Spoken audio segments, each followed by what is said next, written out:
Welcome back to our channel. నేను మీ మాధురి.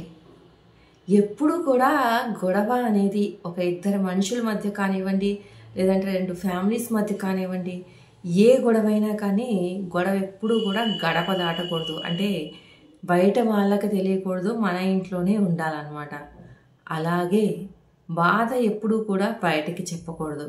ఇవన్నీ కూడా కొన్ని సందర్భాల్లో మాత్రమే. ఎందుకు అంటే మనకి బాగా దగ్గరైన వాళ్ళ దగ్గర మనము గొడవ గురించి ఎక్స్ప్రెస్ చేస్తాము, బాధ గురించి ఎక్స్ప్రెస్ చేస్తాము. ఎలా మన ఇంట్లో వాళ్ళు, మనతో రిలేషన్లో ఉన్న వాళ్ళు, అలాంటి వాళ్ళ దగ్గర ఓకే. బట్ కానీ వీళ్ళు మంచి వాళ్ళు, వీళ్ళు మన బాధను కొంచెం షేర్ చేసుకుంటారు, వీళ్ళతో చెప్తే మన బాధ కొంచెం తగ్గుతుంది, కొంచెం మైండ్ రిలాక్స్ అవుతుంది.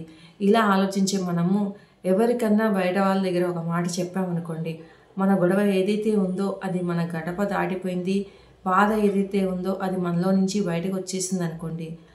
ఎలా ఉందంటే జనాలు చిన్న చిన్న గొడవల్ని కూడా పెద్ద పెద్దవిగా చూపించి ఇక వాళ్ళని విడదీసేద్దాము, వీళ్ళని విడిపోయేలాగా చేద్దాము, వీళ్ళు పచ్చగా ఉన్నారు, వీళ్ళ పచ్చటి కాపురంలో నిప్పులు పోసేద్దాము, వీళ్ళ రిలేషన్షిప్ని ఎట్లాగైనా సరే చెడగొట్టేద్దాము అని ఇట్లా రకరకాలుగా మనము ఎప్పుడు దొరుకుతామా అని చెప్పేసి ఎదురు చూసే జనాలు మన చుట్టూ ఉన్నారు, గుర్తుపెట్టుకోండి.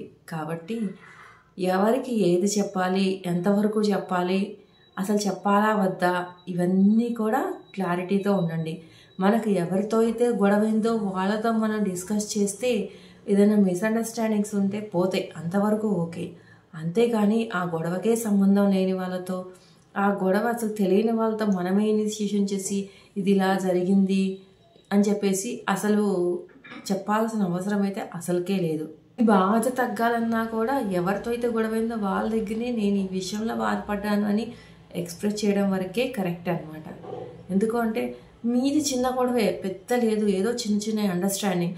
మీరు చెప్పాల్సిన మనిషి కాకుండా ఎవరి దగ్గరకో వెళ్ళి నీ బాధ తగ్గిద్దని చెప్పేసుకున్నారనుకోండి, ఆ చిన్న గొడవని గోరంతది కొండంతలు చేసేసి స్ప్రెడ్ చేసేసి ఆఖరికి మీకు ఎవరితో అయితే గొడవైందో వాళ్ళ దగ్గరికి అది పెద్ద విషయంలాగా ఆ నోట పడి వచ్చిందనుకోండి.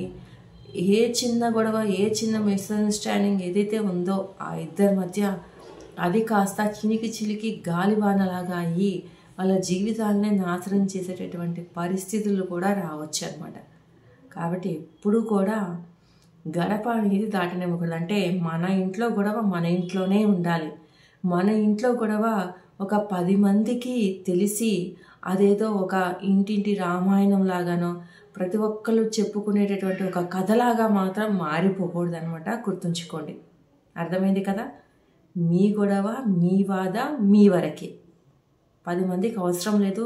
10 మందికి స్టోరీలుగా చెప్పుకోవాల్సిన అంతటి అవకాశం మీరు ఇవ్వద్దు. ఇదండి ఈరోజు వీడియో కనుక నచ్చితే లైక్ చేయడం మర్చిపోవద్దు. మరి ఇలాంటి వీడియోస్ కోసం వెంటనే ఛానల్ సబ్స్క్రైబ్ చేసుకొని పక్కనే ఉన్న బెల్ ఐకాన్ కూడా ప్రెస్ చేయండి. అప్పుడే నేను పెట్టే డైలీ నోటిఫికేషన్స్ మీ దాకా వచ్చేస్తాయి.